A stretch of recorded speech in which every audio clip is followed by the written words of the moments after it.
पश्चिम बंगाल की राजनीति इन दिनों हॉट टॉपिक बनी हुई है। पश्चिम बंगाल का माहौल अब चुनाव से पहले बेहद तनावपूर्ण और संवेदनशील हो गया है। इस बीच ममता सरकार को हर मोर्चे पर दिक्कतें झेलनी पड़ रही हैं। अब हाल ही में जो खबर आई है बैरकपुर से, उसने हर किसी को शॉक में डाल दिया है। बैरकपुर में एक 81 साल के बुजुर्ग तुलसी अधिकारी को टीएमसी पार्षद रविन्द्रनाथ भट्टाचार्य ने ऐसी लात मारी कि उन्हें हॉस्पिटल में भर्ती करना पड़ा, जहां उनकी मौत हो गई। उनका कसूर सिर्फ इतना था कि वे अपने मोहल्ले में बन रही अवैध इमारत के खिलाफ आवाज उठा रही थी। वो बस अपना और अपने मोहल्ले का हक मांग रहे थे। लेकिन टीएमसी पार्षद रविन्द्रनाथ भट्टाचार्य वहां पहुंचे और झगड़े के दौरान इतनी जोर से लात मारी कि उनकी मृत्यु हो गई।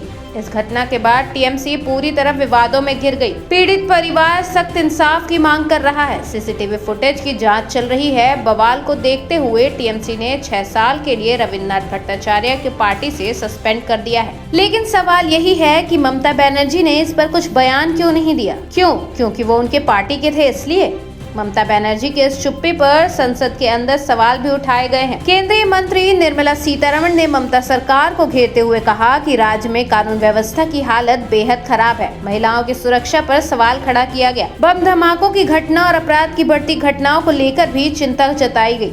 हालांकि ये पहली बार नहीं जब ममता दीदी की सरकार पर ऐसे सवाल उठ रहे हैं, बल्कि इससे पहले भी कई दफा गंभीर आरोप लगे हैं। चाहे वो डीए का मामला हो, सरकारी कर्मचारियों के हक की अनदेखी का मामला हो, कोयला घोटाले या फिर आईपैक केस का। इन सब के चलते ममता सरकार को विवादों में घिरना पड़ा। केंद्रीय मंत्री भूपेंद्र यादव ने साफ तौर पर कहा कि पश्चिम बंगाल के केंद्र की योजनाओं और फंड्स को रोकने का काम ममता सरकार कर रही है। 20 लाख सरकारी कर्मचारियों का डीए रुका हुआ है। सेंट्रल गवर्नमेंट के पैसे का इस्तेमाल सही तरीके से नहीं हो रहा और भ्रष्टाचार की खबरें लगातार सामने आ रही हैं। इतना ही नहीं, अवैध रोहिंग्या बांग्लादेशियों को बसाकर फर्जी वोटिंग की भी बात उठ रही है। बुजुर्गों पर अत्याचार, महिलाओं की सुरक्षा, भ्रष्टाचार, कर्मचारियों के हक की अनदेखी, सारे मुद्दे ममता सरकार पर सवाल खड़े कर रहे हैं। अब सवाल यही है कि ममता बनर्जी इस घने संकट से कैसे बाहर निकलेंगी? क्या टीएमसी इस बार सत्ता बचा पाएगी या फिर ये सारी घटना और आरोप उन्हें चुनाव में भारी पड़ेगा? आप क्या सोचते हैं? हमें कमेंट में अपनी राय जरूर बताइए। वीडियो पसंद आई हो तो लाइक करें, शेयर करें और चैनल को सब्सक्राइब जरूर करें।